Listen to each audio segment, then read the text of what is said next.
we can read the abstract. Someone said that they wanted to read the abstract, so this is the abstract. Let me see in the screen if you can read it. Yeah, you can read it. It's fine.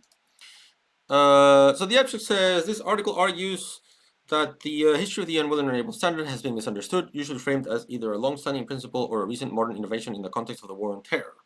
So just to unpack this, the unwilling or unable standard, and I guess this is the problem with academic writing. Like, for you to understand this article, you sort of need to understand what the unwilling or unable standard is. If you don't know that, then it's, it's not a, it's going to make understanding this article a lot more difficult. Yes, Chief Steve, the abstract.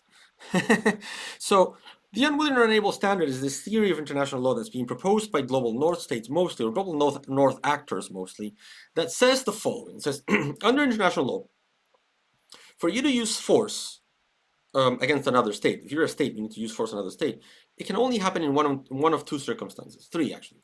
Number one, you have the consent of that state. That state says, you can use force in my territory. If you don't have the consent of that state, there's only two ways that you can use force in that state's territory. Number one, that state attacked you through an armed attack, and you're responding in self-defense. Number two, the Security Council of the United Nations says you can attack that state. So, for example, when Iraq invaded Kuwait, the Security Council said the world can attack Kuwait, can attack Iraq to liberate Kuwait. And self-defense, of course, if Russia attacks Ukraine, Ukraine can act in self-defense. All right, so what does the unwilling or unable standard say? The unwilling or unable standard says that, first of all, this test does not only apply between states, that it also applies to non-state actors, say like Hamas or like, sorry, I forgot my handy water today. Like Hamas or like Hezbollah or any other non-state actor operating in the territory of another state. And so after 9/11, many commentators, some commentators say that some of these groups can actually trigger self-defense. So actually you can be in a sort of like war relationship with non-state actors, which is highly controversial and not at all established law at the moment. It's an ongoing debate, I guess. And so the argument goes that if Al-Qaeda attacks the United States, then the United States has a right to attack Al-Qaeda wherever they are. Oh, thank you. I got my trusty water here. Thanks. So that way I won't cough through the stream. So the argument goes then that the existence of these groups that want to attack other states, especially after 9/11, are always a threat. Oh yeah, it's not only just comically, it's comically huge because there's a lot of water in it. This is also Stitch. It's good to have a lot of water. Like, drink water, guys. I'm a person that doesn't really drink a lot of water. So I have big glasses so that I actually, when I pour the water in, I need to drink a lot of water. Yeah, but my comically huge Stitch glass. No, it's not a flower pot. It's Stitch. Wait, there you go. See, eyes, nose, and mouth. Okay, so you have the this idea that you can attack non-state actors wherever they are under a theory of self-defense, which is itself hugely controversial, right? Because the state that is going to be bombed didn't do anything to deserve being bombed, right? And so the theory of the unwilling or unable standard says, no, that's not true. It's not that the state didn't do anything. The state actually had an obligation to prevent its territory from being used for the use of an armed attack against the state. So the state in question was either unwilling to address the terrorist threat or unable to address the terrorist threat. Right? And so the point is, who decides when you are unwilling or unable? Surprise, surprise, is the country bombing. Right? The country bombing can conclude that you are unwilling or unable, and therefore they attack you. And then the argument goes that since this is self-defense against Al-Qaeda, or against whatever group you're attacking, the host state then is not allowed to defend itself. because you cannot self-defense against self-defense, right? So this country is bombing another country that cannot defend itself. That is the theory of the unwilling or unable standard. And so what I say in the abstract is, this article argues that the history of that standard has been misunderstood. It is usually framed as either a long-standing principle or a recent modern innovation in the context of the war on terror. So what does this mean? This is, to some authors, the unwilling or unable standard has always been with us. It's a long-standing theory that non-state actors can be the subject of self-defense. It can trigger self-defense, and also it's the long-standing theory that states can actually attack the host state of that territory, of that the territory where that group is, in self-defense. It's always been with us. It's how it works. Like the usual suspect here is the Caroline incident, where so there was a revolution in Canada, and Canadian rebels were using U.S. territory to stage up their operations and gather weapons and stuff, and they were going across across the river from the United States, from Canada to the United States, and then back into Canada. And so British forces saw the steamer, this boat called the Caroline, that was in U.S. territory going to get weapons, and so they stopped it in U.S. territory, in U.S. waters, and they scuttled it and threw them down the Niagara Falls.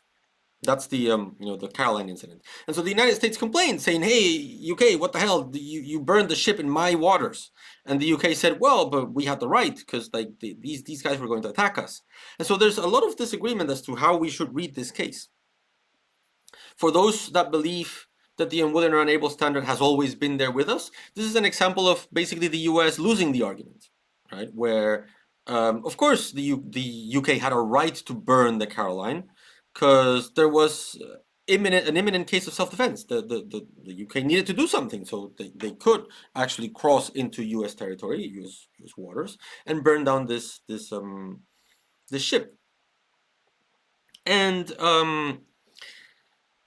for those of us like me who believe that the unwilling or unable standard has not been here with us all the time, this is actually a US victory. The US told the UK that they had invaded their territory, and the UK apologized. So yes, there was no like massive reparation program, but there was a formal apology from the UK for not having. It's funny. The apology is for not having apologized sooner. That's the apology that the UK makes. But okay, but so there are some that think that the unwilling or unable standard is a feature of international law. I would say that these are the minority, but a very vocal minority from the global north. And then there are those who believe that it is actually something new. That the unwilling or unable standard is a direct response to the war on terror, to 9/11. Like before this, we didn't really need to bother with non-state actors because they weren't really a problem. The globalized non-state actor is a new phenomenon, and so we actually have to deal with them now. And so the unwilling or unable standard is a way for international law to adapt to a new reality, right? So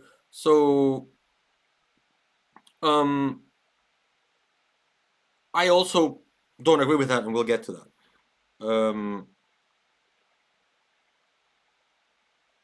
So Austria-Hungary and Serbia. Yeah. You mean in World War One, right? That was a non-state actor. Like the shooter was a non-state actor. So yeah.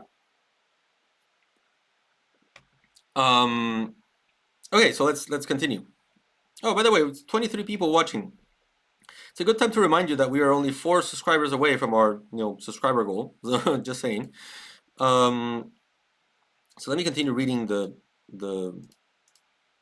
abstract. It says, in taking a global South-centered approach, which is what I do for a living, to history, this article concludes that it is neither. Instead, it is framed as an imperial logic that emerges and submerges from history, depending on whether imperial and colonial powers need to determine specific geographies as, quote, bombable. The article finds key similarities between the unwilling or unable of today and the Monroe Doctrine of the early 20th century, concluding they are manifestations of the same imperial logic in a history of discontinuity. The article concludes that in a South-centered history, the use of force rules is not is not expansive, but rather that non-Western states have consistently defended a much more anti-interventionist international law than Eurocentric history might otherwise suggest. So yeah, so my argument is that the unwilling or unable standard is neither an old creation nor a very recent innovation. And it sounds weird because if it's not old and it's not new, what is it? I guess my main point is history is not a single line. It's not a straight line. We usually associate history with the thread of history, right? And so if something can either be in the past or can be in the present, and that's it. But that is not really how history works. So history is not a thread. History is at best a genealogy. History is a bunch of different threads, like the TVA, the Time Variance Authority from Loki. That's more like what history is like. Only it's not different realities, it's different ideas.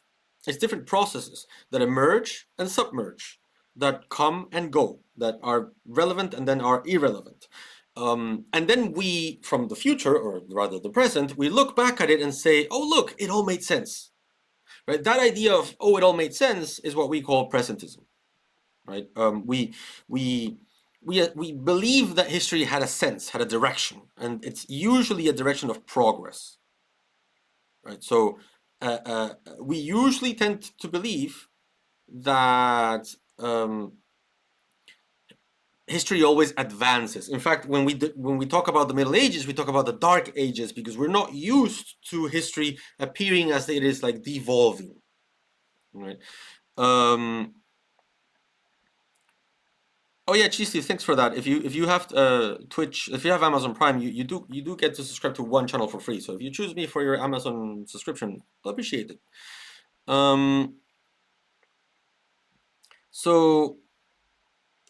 Okay, so we were talking about history. So history doesn't work like that straight line. And it's very clearly like I can make a very clear example of this. Like take for example physics. Let's talk about the history of physics. We all know what physics are, right? It's the study of natural forces, blah blah blah. I'm not a physicist, so probably this definition sucks. But we are able to assign a bunch of people as physicists and a bunch of experiments as physics and not say chemistry. Right? We're able to do that. Iconoclast, yeah, you can about the Amazon Prime thing, because Twitch is owned by Amazon. So history works like this like genealogy of like different ideas, right? So physics, if we go to the 1600s and we talk about Newton, you say, oh, this is what physics is. There's a force known as gravity that pulls things down. The apple falls from the tree. And we call that physics. And that is one line of arguments, one history of ideas. And then we get to the 1930s, 1940s, and Einstein says, what are you talking about, force? Physics is not about a force that pulls you down. It's the entire space-time continuum that's warped, and so you fall down, you're pushed down by the bending of the space-time continuums. Completely different theory from Newton. And yet, despite it being completely different, to the point where we cannot really make sense of quantum mechanics just yet, we still call it physics. We have constructed the line as a line of progress, as opposed to when really is like the submergence of Newtonian physics and the emergence of quantum mechanics. It's the same with any kind of history of ideas. Some ideas come and some ideas go. And so it is not a straight line. History is not a straight line. It's especially not a straight line of progress. Oftentimes, things that we call progress in some areas are not progress in some others. So, for example, the European Enlightenment, you can call it progress in some ways, but at the same time, this is from where a lot of ideas on racism and colonialism come from. So, was it really progress? Tsunami says relativity, not quantum mechanics. Fair enough. I'm not a physicist, so I'm talking out of my ass. But yeah, so it's similar when you think about the history of ideas in law. So what I'm trying to make in this paper is look at how this logic that we now call the unwilling or unable standard emerged today. And yes, you can make a claim that it is a response to specific phenomena, and that, yeah, it is associated to the late 20th and early 21st century and the needs of the US to manage terrorist groups in the Middle East. But this is not the first time that the US has had to manage non-state actors all over the world. So I'm Latin American, so I'm very aware of what happened, not in 2024, but in 1924 and before, with the US in Latin America, where the US was also dealing with a kind of non-state actor, in this case, revolutionary groups, where revolutionary groups were creating havoc in the Latin American states that the US wanted to pacify, let's say. So the United States wanted now, as of the early 1900s, now as a regional hegemon that had like imperial desires for the region. They wanted more territory. They had just acquired their colonial empire from Spain in 1898, and they wanted to expand to new markets. Then they needed, because imperialism and colonialism often go hand in hand, they needed markets to be at peace. What's the point of sending your companies to a country if then there comes a revolution and they burn the company down, right? So not ideal. So a lot of what the US did in the early 20th century was dealing with non-state actors that were a problem through the use of force, through saying, look, states in Latin America, if you don't get your act together, if you don't control your non-state armed groups, if they start attacking my citizens in your country or my business interests in your country, I will attack you. I will intervene, not against you, but against that group. I will pacify it. I will control it. This is where the Platt Amendment comes from. So after the United States intervened in Cuba's War of Independence and expelled Spain from Cuba, they were in control of Cuba. And they didn't want to annex Cuba because Cuba had a sugar industry that could compete with the US's sugar industry, so it was very complicated. So they didn't annex Cuba, but they forced Cuba to amend their constitution and said, for Cuba to be independent, they need to include this Platt Amendment in their constitution that says that it preemptively gives consent for the United States to invade and attack the any group that is like threatening markets in Cuba, the right to property in Cuba. And so effectively that's what happened. Eventually, a few years later, the United States intervened in Cuba once again and changed the government.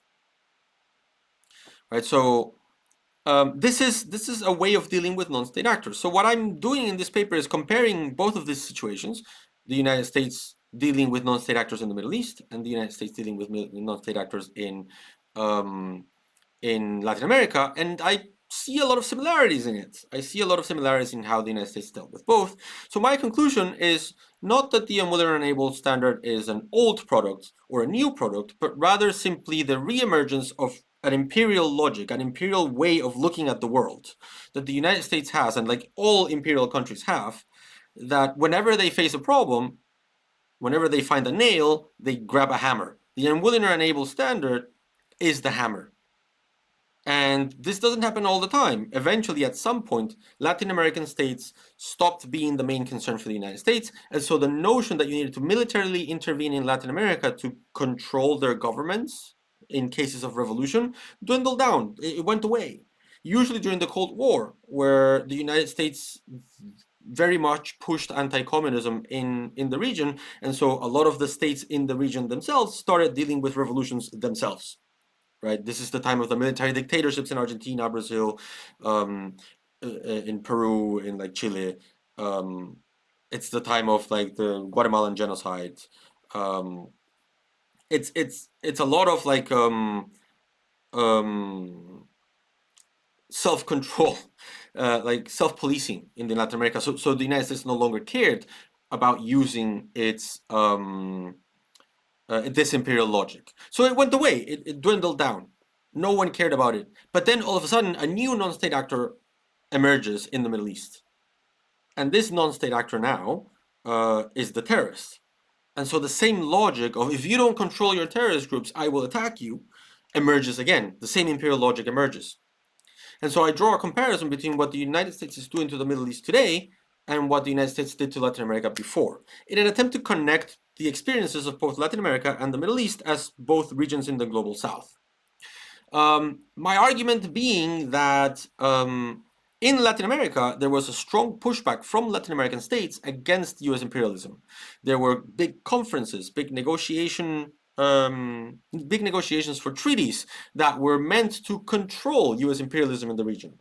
This is how we got the 1933 Montevideo Convention, which essentially bans the use of force as a means of foreign policy in Latin America, including military occupation. You cannot occupy territory in Latin America anymore because of this convention. So there was a lot of like engagement through international law. International law was the common language between the United States and Latin America, because there were quote unquote shared values between Latin American countries that had white minorities in control, white elites in control, and the United States, which had white elites in control as well. So they could speak the same language. But when it comes to the Middle East today, the way that the Middle East quote unquote decolonized was completely imperial in nature. You have Sykes-Picot drawing lines in the sand and allotting territory to different colonial empires that then found different autocracies, different autocratic families to come in and rule specific countries with an iron fist, so that they can keep the region at peace, so that the United States and its allies can do whatever they want in the region.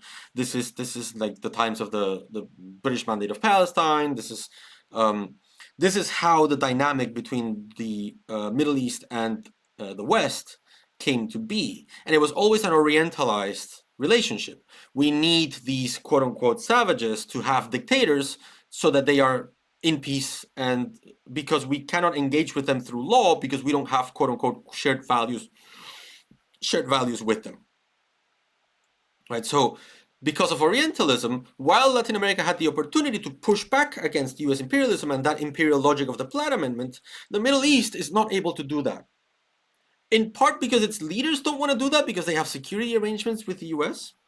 In part because their populations are not able to channel their desire to oppose US imperialism into governments because of autocracy.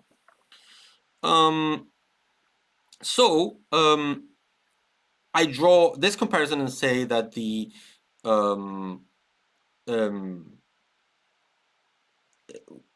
because the experience between the Middle East and Latin America is very similar, then it is Latin America's essentially job now to stand up for the rest of the global South, for the Middle East, and I mean for different regions of the global South to stand up for each other. And this is why we're seeing a lot of like Mexican, Brazilian, Chilean resistance to expansive definitions of the use of force in a lot of international conferences that would benefit Middle Eastern countries, even when Middle Eastern countries are not doing the same argument. And so my main epistemic concept here is that this imperial logic of the unwilling or unable standard can only exist because, as an imperial logic, the idea that you can bomb countries like that, just like that, is premised on the othering of the global South. You would not be able to do the unwilling or unable standard in the UK. If a UK citizen joins ISIS and then travels back to the UK, the US would never in a million years attack the UK under the argument that the UK is not doing enough to arrest that citizen. In no way ever would that happen. Because, and that's where the name of the article comes from, London is an unbombable geography. Whereas the Middle East is a bombable geography.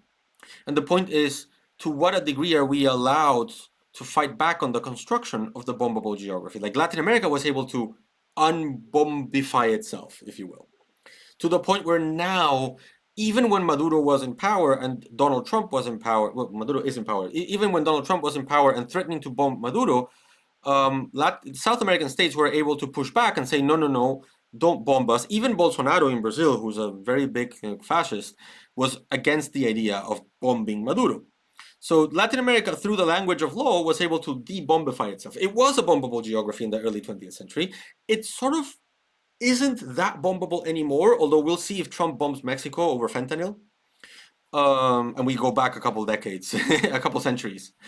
Um, but the Middle East very much is a bombable geography right now. It is free for all. You can bomb it without worrying about international law. It is a bombable geography.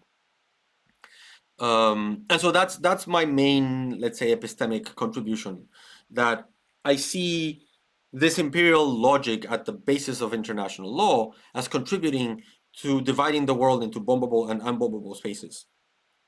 And I actually got a lot of pushback in peer review over this. They told me that the term was too colloquial, and I think it is important that, you know, academic research, can use colloquial terms to express, you know, what we see, what we witness as global southerners. And I feel like, yeah, there is such a thing as a division between the bombable and the unbombable areas of the world, premised on the fact that the imperial logics that explain the world, the imperial logics that say, oh, there are non-state actors here that I need to be able to bomb, are constitutive of international law. So Syria is a bombable geography, but right now, at least, Brazil isn't. Argentina isn't. But in the 1850s, Argentina was a bombable geography. It was bombed by the UK, by France.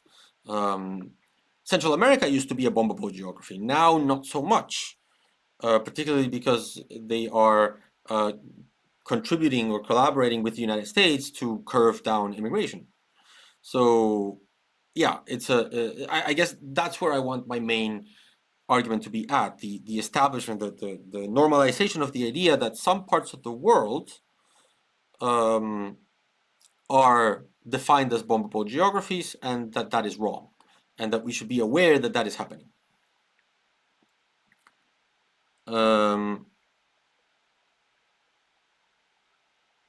Let me see. Oh, hey Jens, I just saw that you joined the chat. Tsunami says, would this standard make it valid for Cuba to basically bomb the US after, like, the Bay of Pigs? Okay, so that is the key of the argument, right? So, no, because the US is not a bombable geography.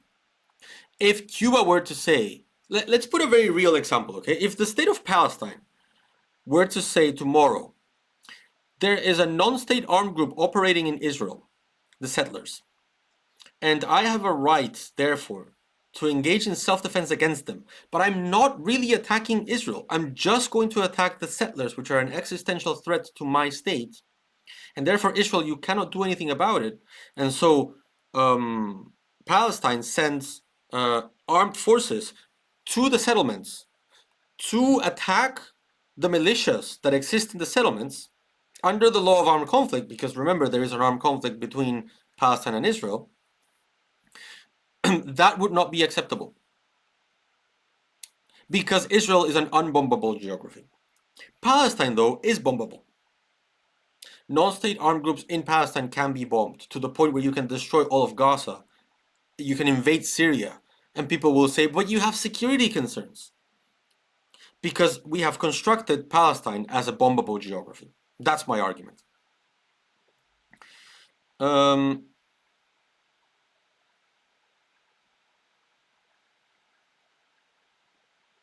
So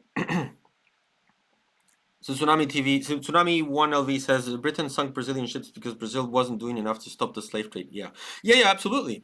Not only just Brazilian ships, like Spain attacked Peru, Chile, and Ecuador as well in also the 1800s. So it is a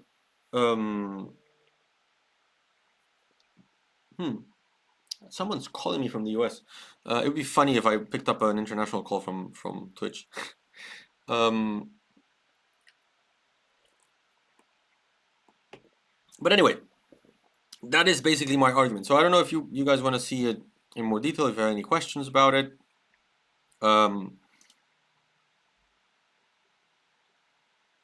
If you can answer if you like, we can wait a second. No, it's fine.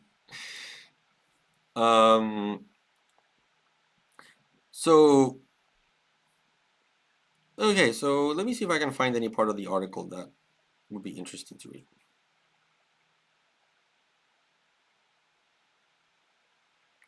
Maybe I can read the conclusions for you guys. Hold on.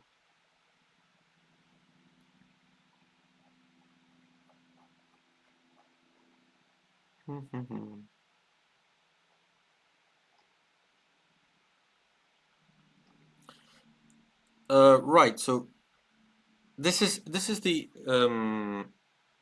hold on. Where is it? Pretty sure I have it here. Hold on. Right. So this is where I draw the connection between the Monroe Doctrine and the unwilling or unable standard of today. So in the unwilling or unable standard of today, if there is a state that has a non-state armed group, a terrorist group in its borders, and it's unwilling or unable to, address that group, then according to those who defend the unwilling or unable standard, I don't, that state can attack the host state of that group. Okay, and in 1904, Roosevelt, U.S. President Roosevelt actually, I think it's pronounced Roosevelt, issued a statement as part of his, State of the Union address that is called the Roosevelt Corollary, which said this here. Ooh. So it says chronic wrongdoing or unimpotence which results in a general loosening of the ties of civilized society may in America, meaning America the continent, because back then America did not mean America the country. Topic for another day maybe. The definition of America in US discourse has changed considerably over time. So chronic wrongdoing or unimpotence which results in a general loosening of the ties of civilized society may in America as elsewhere ultimately require intervention by some civilized nation, and in the Western Hemisphere, the adherence of the United States to the Monroe Doctrine may force the United States, however reluctantly, in flagrant cases of such wrongdoing or impotence, to the exercise of an international police power. This is a very well-known phrase, the Roosevelt Corollary. Everyone knows it. Everyone that studies Latin America knows it. And yet, it is interesting to me that no one drew the connection between chronic wrongdoing and impotence to the modern unwilling or unable standard. Right? What is chronic wrongdoing? That is, unwillingness. It is wrong to not do anything about that group that is in your territory. Right? Impotence. What is impotence? Is unwillingness. Sorry, inability. Right? So you're unable. You don't have the power to address the non-state actor in your region. So Roosevelt here is talking about the general loosening of the ties of civilized society, meaning when there's a revolution. So there's a non-state armed group that is loosening the ties of civilized society by revolting. In those cases, either by wrongdoing or impotence, my investments in your country are harmed. It's the same thing, isn't it? Chronic wrongdoing would be unwillingness, and impotence would be inability. So the chronic wrongdoing or impotence standard is the unwilling or unable standard. It's the same thing that emerged, 100 years in difference. And it's funny that no one draws that connection. What else?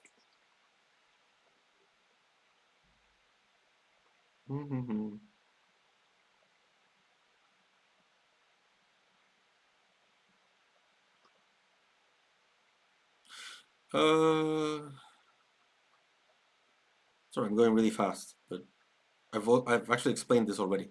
So this is the section where I try to argue for global South solidarity. It says, as I have shown above, throughout the 20th century, Latin America, the US's main bombable geography at the time, openly and successfully resisted the expansion of the international law regime covering unilateral use of force through the Monroe Doctrines, wrongdoing or impotence formulation. Why? Because the US and Latin America engaged in negotiations for a series of treaties known as the Pan American Conferences that ultimately terminated in the 1933 Montevideo Convention, which bans use of force by the United States and Latin America. So importantly, this resistance was deployed both bilaterally and multilaterally. For example, while the Mexican Foreign Relations Secretariat strongly protested the U.S. punitive expedition in 1916, it was actually the 1928 and 1933 Pan American conferences and the 1945 Chapultepec conference that carried the day for Latin America's non-interventionist principles. So Latin America was able to resist. Right. Having direct access to the hegemon and being able to engage it through regional legal networks led, in very concrete terms, to the drafting of the UN Charter regime as we know it today, a product described, in fact, as seen above as being of Latin American origin. So, stuff that I went through in the article. But essentially, being able to talk and engage in law allowed Latin America to sort of like save itself from the chronic wrongdoing or impotence formulation. The war on terror, I go on, the war on terror's unwilling or unable standard has not replicated this model. There's arguably no permanent regional legal network between the Middle East and the US where these legal claims can be discussed. This is, of course, in part given the kind of relationship that exists between many autocratic governments in the Middle East and the US. While the US's relationship to Latin America was forged at a time of relative weakness for the United States as it emerged from former colony to regional hegemon in the 19th century, its relationship with the independent Middle East has always been grounded on its superpower status. Thus, unlike its relationship with Latin America, framed at least nominally on the defense of perceived common values, quote unquote, from the very beginning, the US policy towards the Middle East centered on the containment of global threats without any need to uphold common values. This perception, of course, dates back to the long-standing Orientalist tropes that characterized the US's approach to the Islamic world. Until the 19th century, in fact, for the majority of Americans, the main sources of knowledge concerning Islam, Muslims, talks in the Middle East were religious texts, sermons, and rich imaginative literature about the Orient and Oriental people.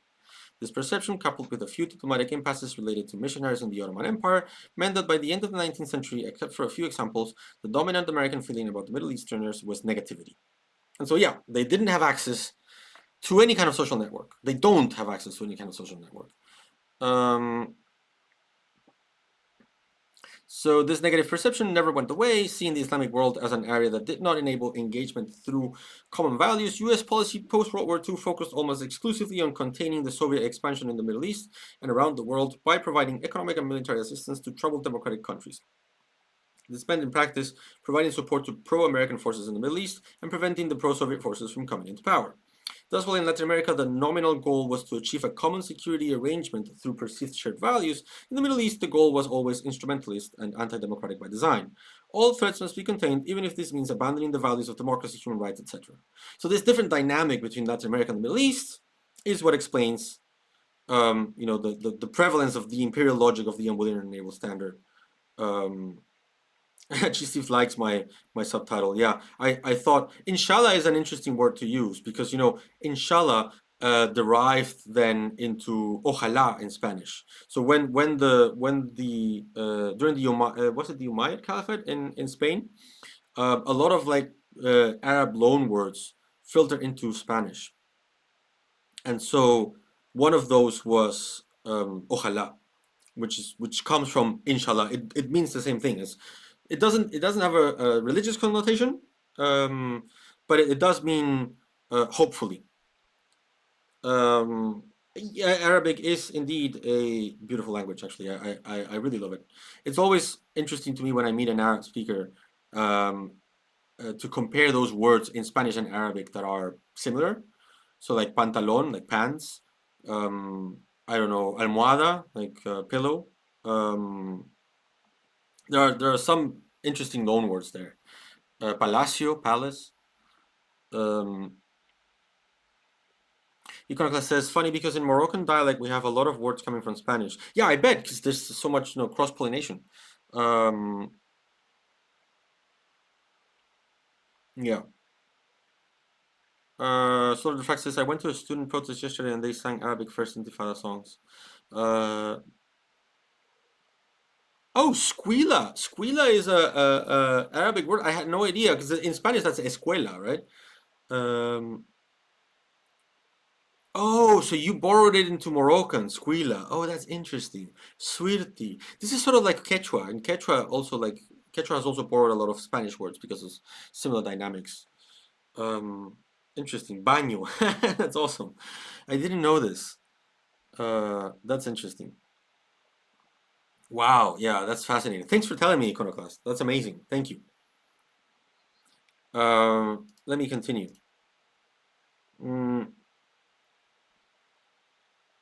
So this underlying set of assumptions has not really changed since the end of the Cold War. As Prifty argues, President Bush's foreign policy towards Iraq represents continuity in U.S. foreign policy in the sense that the primary objective of the USA was to maintain its influence in the region and around the world by preventing the emergence of Iraq as an anti-American threat power that would threaten the American strategic interests directly or indirectly through a third party. So democracy doesn't care, it doesn't matter in this equation, right?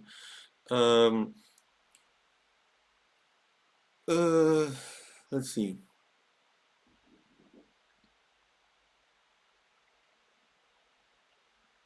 Despite this general framework, the unwilling or unable standard has been resisted and arguably has failed to convince the political and legal minds of the Middle East, just like the wrongdoing and the impotent standard failed to convince those in Latin America. Take, for instance, an early example, the Israeli raid of the Palestinian Liberation Organization PLO headquarters in Tunisia in 1985. Israel had claimed that the attack was in response to a series of terrorist attacks launched by the PLO against Israel. While it did not specifically note the unwilling or unable standard, Israel did argue that Tunisia cannot claim the protection of sovereignty when it knowingly offers a piece of its territory for terrorist activity against other nations. It is also perhaps noteworthy. In its letter to the UN Security Council, Tunisia called the attack a totally unjustifiable Israeli raid, which constitutes blatant act of aggression against Tunisia's territorial integrity, sovereignty, and independence, and a flagrant violation of the rules and norms of international law and of the principles embedded in the Charter of the United Nations. Several Middle Eastern states joined in on Tunisia's condemnation by sending their own letters. And so, yeah, there has been some level of resistance, but not as organized, not through legal networks like the ones that existed in Latin America. Most recently, Lebanon formally protested Israeli attacks against Hezbollah in Lebanese territory in the context of its military operation in Gaza in 2004. Jordan and Qatar also expressly protested the strikes in solidarity with Lebanon, calling it a violation of international law. So again, there is resistance sometimes. But there are no clear legal networks at play in this resistance. So despite the clear opposition, the lack of established legal networks between Middle East and Western academic circles has made it so that there seems to be little awareness and engagement between the two academic cultures. Unlike Latin American scholars, which engaged with US and Western scholars directly, writing in English and French, and being invited to Pan-American conferences, scholars writing about the use of force in Arab, Turkish, Persian, Urdu, etc. academic communities have little exposure in the English-speaking debates of the Invisible College of International Law, which is this expression about like who we are as a community. Oh, we're the Invisible College of International Law. That's how we refer to ourselves. It's a silly name, but like there you go. We can skip this. This is too technical.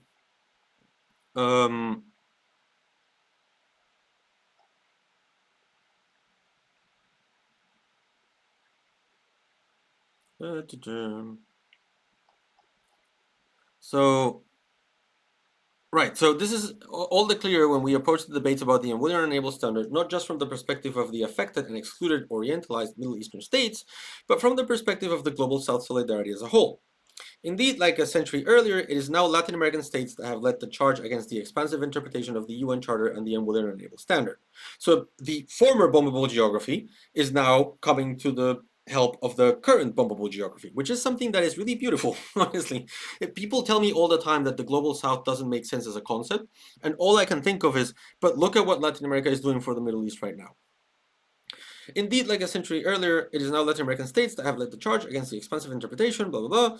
Thus, for example, as early as 2018, during a panel at the American Society of International Law, Patrick Luna, a Brazilian diplomat, speaking in his personal capacity, explained the Brazilian approach to the use of force, arguing, with express reference to the unwilling or unable standard, that international law cannot and should not be changed only by those countries seeking to justify their military operations by reference to expansive and controversial interpretations of long-established core constraints on the use of force. So this Brazilian scholar is saying, whoa, wait a minute, what do you mean that you can do the unwilling or unable standard? This makes no sense. From a Latin American perspective, that makes no sense. And this was at the ASIL conference, which is the biggest event for international lawyers. It's the place to go if you want to talk about your research. It's either ASIL in the United States or ESIL, the European Society Conference in Europe. Right? So this was a very big moment. People talked about this a lot. Mexico has also been an important objector to the unwilling or unable standard in its intervention in the Sixth Committee, which is the legal committee at the UN, In the UN General Assembly in 2018, Mexico argued that Article 51 of the Charter could not be used to justify a response against an armed attack perpetrated by a non-state actor on the basis of the unwilling or unable standard. You know what's funny? That Mexico actually made these comments in Spanish, and they had no term for the unwilling or unable standard because it sounds so weird in Spanish. Estándar de incapacidad y falta de voluntad. Like we just don't have the same language for that, which is funny because then it sort of reveals that this is the product of like English-speaking people engaging with international law to the exclusion of non-English-speaking people. It was an interesting thing that happened there. Moreover, in 2021, Mexico convened an ARIA formula meeting of the Security Council to explore the use of force regime. In this meeting, Mexico expressed its concern over the unwilling and unable standard in express terms. Mexico rejects the arguments that allow use of force under the premise of the unwilling and unable doctrine, calling it a blank check for use of force. In this meeting, Brazil, China, Mexico, and Sri Lanka categorically rejected the use of force against non-state actors without the consent of the territorial state. On the other hand, Turkey defended expansive interpretations. Turkey, because they are currently invading Syria, so they are actually, helping global North interpretations because they want to invade Syria. While Pakistan and Qatar were ambiguous. So it seems, therefore, that just like a century ago, the Global South is rallying to the defense of restrictive interpretations of use of force at a time when expansive views are being institutionalized to doctrines like the unwilling or unable standard. Whether they will be successful once again is still an open question. So this is where I sort of finish in the idea that so international law is a battleground, basically, of ideas, of different interpretations. And it is not like I often get this conversation, what does international law say about X or Y? I don't know, because international law changes. International law is not I cannot tell you this is the official international law position on this. It's a discourse. It's a contested discourse. Different people disagree. Get 5 international lawyers in a room, ask them one question, you will get 5 different answers. Right? So whether these expansive interpretations of the use of force are successful, given the lack of networks between the Middle East and the United States, is to be seen.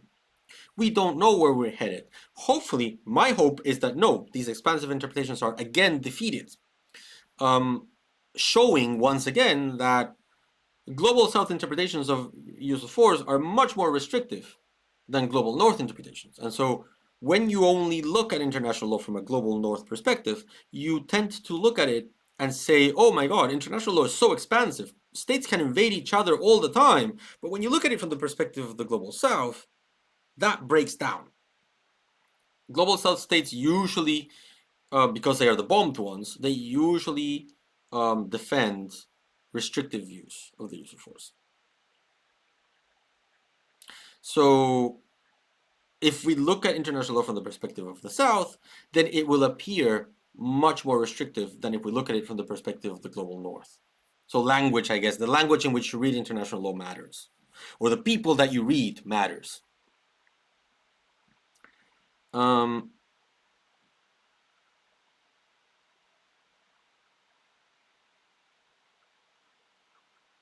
Wait, catching up with the chat, hold on.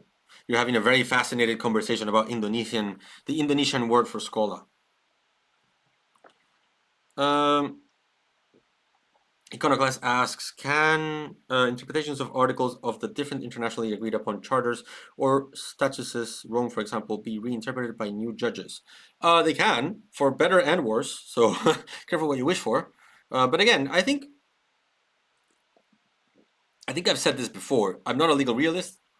Just because a court says something, that doesn't mean that it is the official legal interpretation. I think courts often make mistakes, and it is our job as lawyers to say, I think this is a mistake.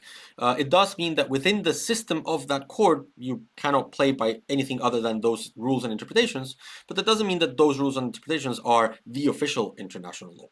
I don't think that, at least. I often say that courts got it wrong. I tend to complain about courts a lot. Yeah, so I guess I can read the conclusion. In this article, I have argued that the unwilling or unable standard should not be explained in the context of a long or short history. It is neither the rediscovery of ancient international law, nor a recent proposal brought about by US administrations. Um, Instead, the unwilling or unable standard is a constantly re-emerging imperial logic deployed by imperial powers whenever they have need for institutionalized solutions to perceived global threats. This logic was institutionalized between 1904 and 1933 in the context of Latin America's battle against the Monroe Doctrine, and is being institutionalized as part of the US's so-called global war on terror. The main purpose of this institutionalization process is to establish and practice what I have called bombable geographies, areas where imperial logics make the use of force more acceptable. Were the same target located in a non-bombable geography, then regular police force would likely be used. Thus, the underlying logic of the unwilling or unable standard was to turn Latin America in the early 20th century and the Middle East in the early 21st into such bombable geographies. In both of these instances, the institutionalization, the test has faced strong opposition from those being bombed and attacked. Latin American resistance to the Pan American conferences benefited from a discourse of perceived shared values, with the United States allowing for the adoption of the 1933 Montevideo Convention and eventually the UN Charter, both instruments designed to restrict, rather than expand, the right to unilateral military intervention in international relations. Middle Eastern states, however, have no access to similar regional legal networks. A history of Orientalism and otherization have led to the implementation of policies based solely on the containment of threats, with little room for legal and policy engagements between the ruling hegemon and regional actors. There is no Pan American Conference in the Middle East, nor should we expect one. On the contrary, the US seems happy to perpetuate authoritarian governments that keeps threats at bay, often in stark discrepancy with the positions of the population, as seen in the case of drone strikes in Pakistan.